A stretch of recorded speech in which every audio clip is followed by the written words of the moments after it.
అనగనగా ఒక ఊరిలో ఒక బాలుడు ఉన్నాడు. ఆ బాలుడి పేరు బాలు. బాలు చాలా మంచివాడు, ధైర్యవంతుడు కూడా. ఒకరోజు బాలు తన ఇంటి చుట్టూ ఉన్న ప్రదేశంలో ఆడుకుంటూ ఉన్నాడు. ఆ చోటు తనకెంతో ఇష్టమని తనొక్కడే సరదాగా గడుపుతూ ఉన్నాడు. తనతో ఆడుకోవడానికి బాలుకి ఇద్దరు స్నేహితులు ఉన్నారు. తనతో ఆడుకోవడానికి వాళ్ళని బాలు రమ్మని పిలిచాడు.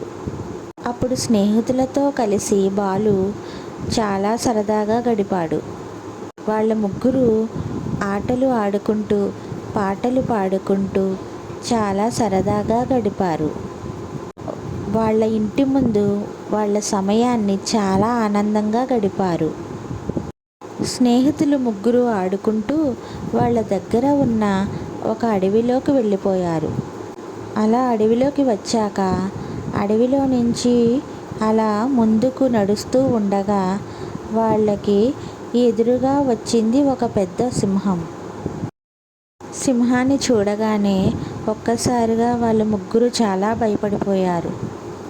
బాలు ఇద్దరు స్నేహితురాళ్ళు పరుగెత్తుకొని వెళ్ళిపోయారు.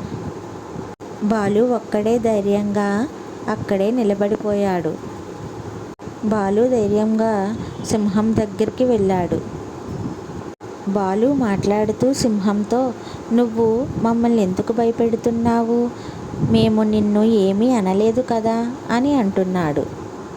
అప్పుడు సింహం ఆశ్చర్యపోయి, "నేను మిమ్మల్ని ఏమీ చేయను, మీ స్నేహితుల్ని కూడా ఏమీ చేయను" అని చెప్పి వెళ్ళిపోయింది. అప్పుడు బాలు వెళ్ళి తన స్నేహితులతో ఇలా అంటున్నాడు, "ధైర్యంగా ఉంటే ఎవరికీ భయపడాల్సిన పని లేదు" అని చెప్తున్నాడు. "సింహం మనల్ని ఏమీ అనదంట, వెళ్ళిపోయింది. ఇంకా మీరు భయపడాల్సిన పని లేదు" అని స్నేహితులకు చెప్పాడు బాలు. తరువాత ముగ్గురు ఆడుకుంటూ ఇంటికి చేరుకున్నారు.